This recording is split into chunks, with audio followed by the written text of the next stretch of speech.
Fala galera, aqui é o professor Sandro Coco do Colégio Mater Christi e junto com a TCM, no programa Nota 10, viemos trazer algumas dicas para vocês se darem bem nessa prova, na prova do Enem 2018. A dica que eu trouxe hoje, galera, confere ao conteúdo, corresponde ao conteúdo de filosofia política ou política moderna. É, sem sombra de dúvida, um conteúdo importantíssimo para a nossa construção enquanto cidadão, enquanto pessoas, mas também um conteúdo importante para essa prova. Falar de política moderna nos remete diretamente a um rapaz chamado Nicolau Maquiavel, que escreveu uma brilhante obra chamada O Príncipe, e nessa obra ele instrui o príncipe a ter o poder e não perder o poder de suas mãos. O que acontece, galera?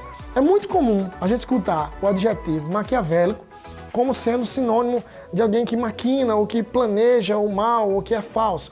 E aí muita gente pensa, a partir desse adjetivo que foi criado do nome de Maquiavel, que Maquiavel instruía ou ensinava o príncipe a ser mal.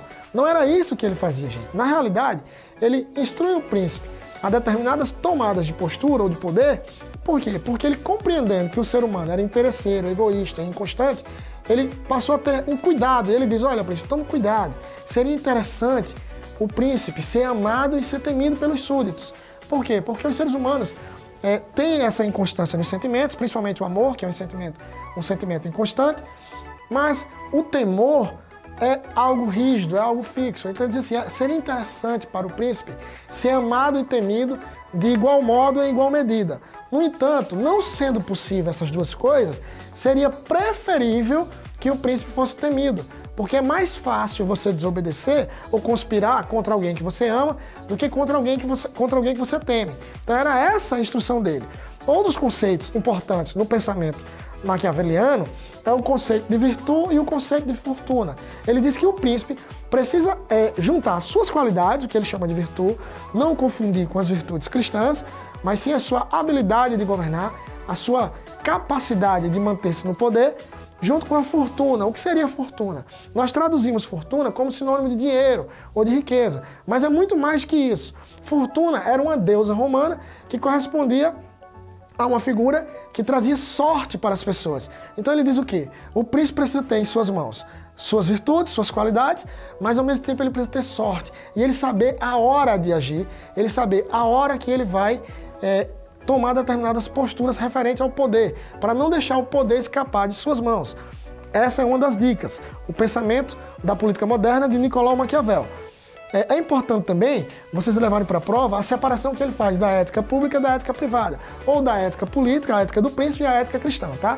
Um outro teórico que também pode vir a cair na prova é o Thomas Hobbes, que todo mundo sabe que era um filósofo que, em sua conjuntura doutrinária ou seu escopo político, sua tese política, defendia que o homem, em um estado natural, em um estado de natureza, antes do estado civil ser estabelecido, esse homem vivia em conflito, porque o homem para ele era o lobo do homem, né? É um ser que é egoísta, que é egocêntrico e que vai, em uma determinada situação, se ele for disputar um território ou a posse de algum bem, ele vai entrar em conflito.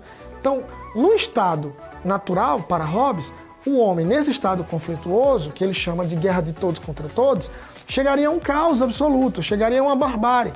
Então ele diz que foi necessário que o homem saísse desse estado natural, adentrasse em um estado civil por meio de um contrato. Não esquecer que esse rapaz também era contratualista. Muita gente pensa que só o Rousseau, por ter escrito o livro do contrato social, era contratualista. Mas Thomas Hobbes também era contratualista. Só que o contrato para Thomas Hobbes tinha que se dar por meio de uma imposição da força e do medo, fazendo com que os homens obedecessem à ordem, obedecessem às leis.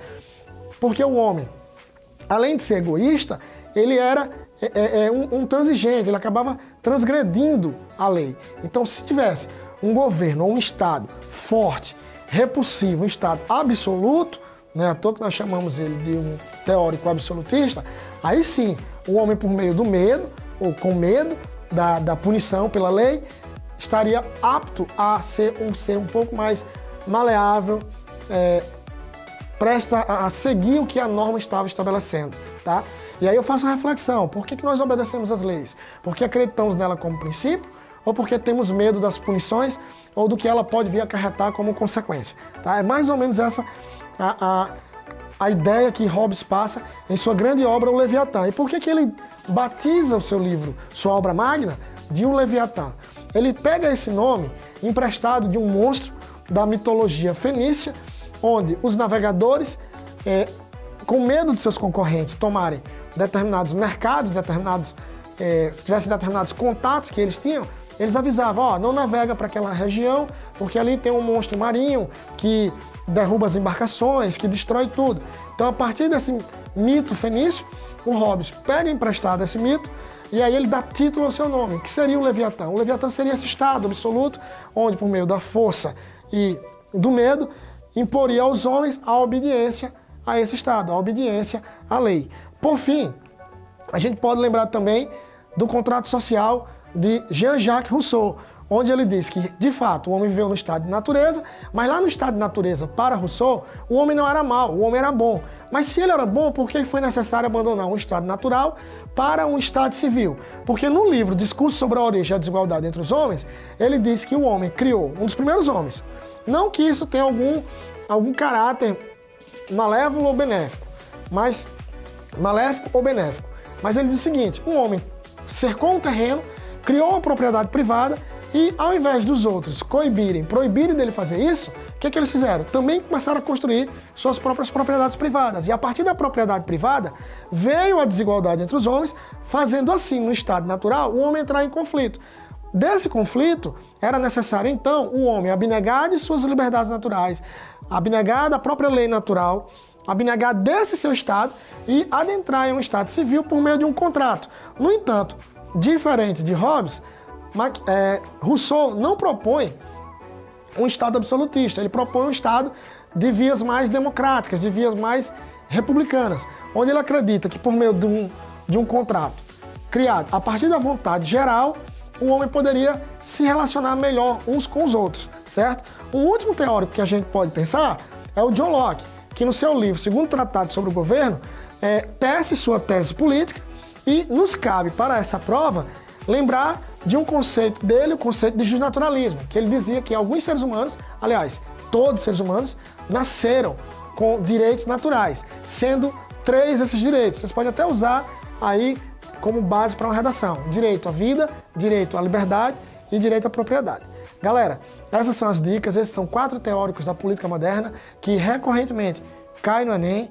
Foco, concentração, revisão nessa reta final. Tamo junto!